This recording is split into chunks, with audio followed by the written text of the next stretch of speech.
programang ito ay rated SPG. Striktong patnubay at gabay ng magulang ang kailangan. Maaaring may masiselang tema, lengguwahe, karahasan, sexual, horror o droga na hindi angkop sa mga bata. Ikaw ang aking lahat sa gabing marinig. Ikaw ang Tuluyan na kayang hindi mapagbigyan ni Carlos si Annalyn? Ano ang pinapahiwatig ni Eric kay Giselle? Magandang araw at eto na nga tayo sa ating pinakaabangang tagpo sa abot kamay na pangarap.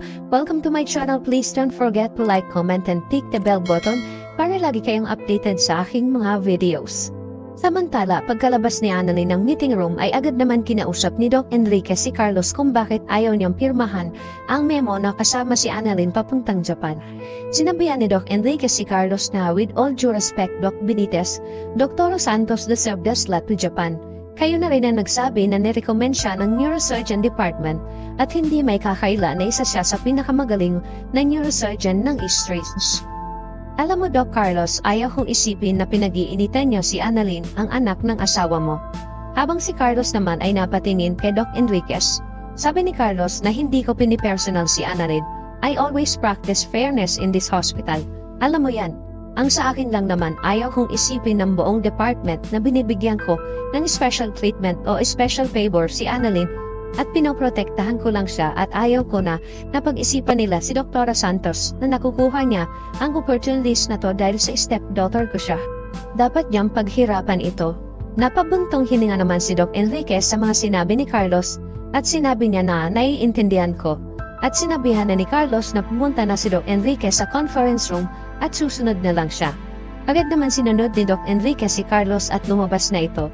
Naiwan si Carlos at naninindigan pa din siya na hindi niya bibigyan ng slot si Annalyn kahit na isa siya sa narecommend na ipadala sa Japan. Samantala, dahil sa inis ni Annalyn ay pinayuhan naman ni Doc Rindon si Annalyn na huwag niyang problemahin ang hindi pagpirma ni Carlos sa recommendation. Ang dapat niyang gawin ay ipakita niya kay Carlos na deserve niya ang spot dun sa papuntang Japan. At alam ko na isa ka sa pinakamagaling na neurosurgeon, hindi lang dito kundi sa buong bansa.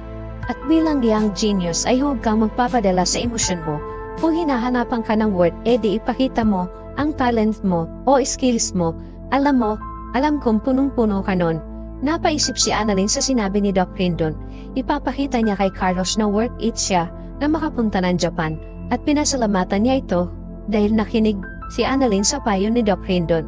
Sabi ni Annalyn na tama kayo, ipapakita ko sa kanya na kaya ko. Gagawin niya ang lahat para makita ni Carlos ang halaga niya. Ngumiti naman si Doc Rindon. Samantala sa Apex sa office ni Giselle, kinausap siya ni Eric pagkalis ni Robert. Sabi ni Eric kay Giselle na mukhang pinagdududahan ako ng kapatid mo sa kakayahan ko na magpatakbo ng isang departamento.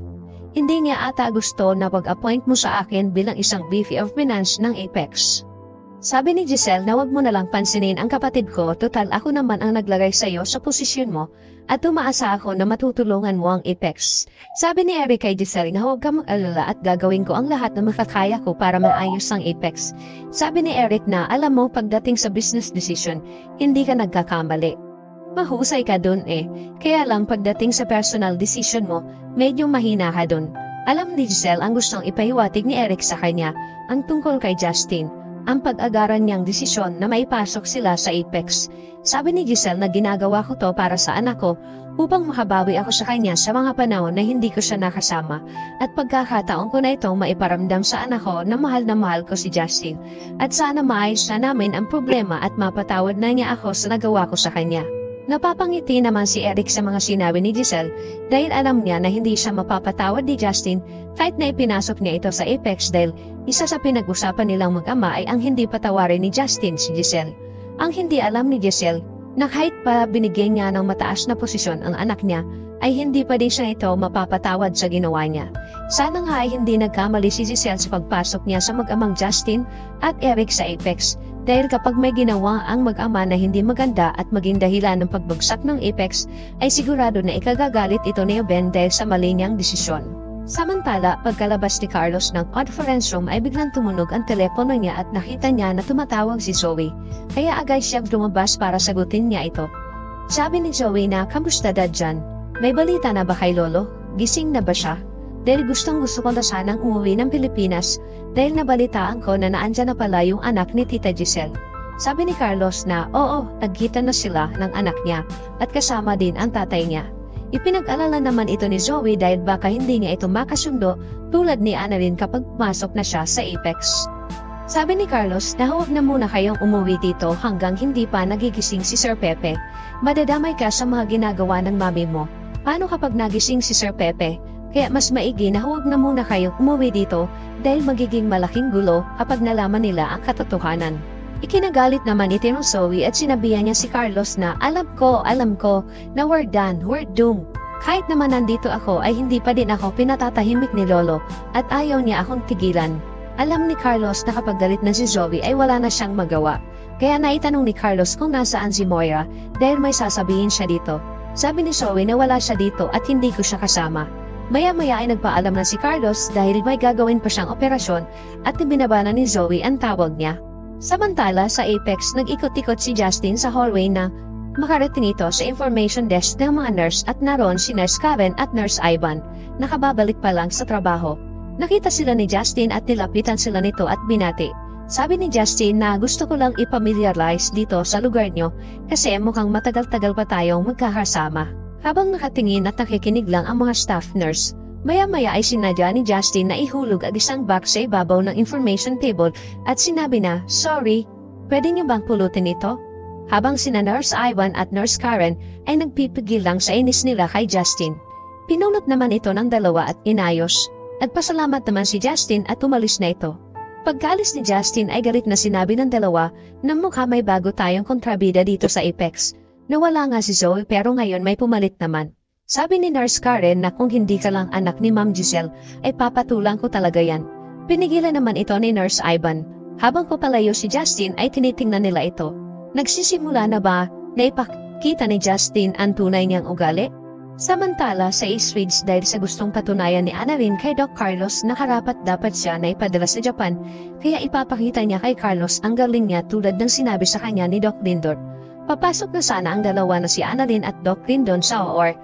Dahil ang alam nila ay mag-a-assist sila kay Doc Carlos sa isang operation, nang bigla silang hinarang ng isang nurse at sinabihan sila na Doc Javier and Doc Tora Santos you need to scrub out. Ikinagulat naman ito ni Annalyn kung bakit hindi sila pinayagan na makapasok sa OR. Sabi ni Annalyn na, bakit po? Sabi ng nurse na yan ang request ni Dr. Benitez na huwag kayong mag-assist sa kanya. Nagkatinginan naman si Annalyn at Doc Lindon dahil wala silang kaalam-alam sa naging desisyon ni Carlos. Mas lalong lumakas ang kutob ni Annalyn na masyado siyang pinipersonal ni Carlos ang dahil lang nalaman niya na may balak siyang lumipat sa Apex kaya hinahadlagan ni Carlos ang lahat. Gustuin man ni Annalyn na ipakita kay Carlos na deserve niya na maipadala sa Japan. Subalit kung ayaw talaga ni Carlos ay wala siyang magagawa. Galit na umalis si Annalyn habang nakasunod naman sa kanya si Doc Lindon. Kinausap ni Doc Lindon si Annalyn na huwag ka munang magalit kay Doc Carlos, baka may iba siyang dahilan kung bakit hindi niya tayo pinag-assist sa kanya. Naiiyak na lang si Annalyn sa sama ng loob niya kay Carlos. Bakit hinahadlangan ni Carlos si Annalyn? Babalik na ba ng Pilipinas si Zoe? Magkakasundo kaya ni Justin ang mga staff ng Apex? Yan ang ating pakaabangan dito lang sa Abot Kamay na Pangarap. Huwag bibitiw at huwag kalimutan mag-subscribe. Maraming salamat po and God bless.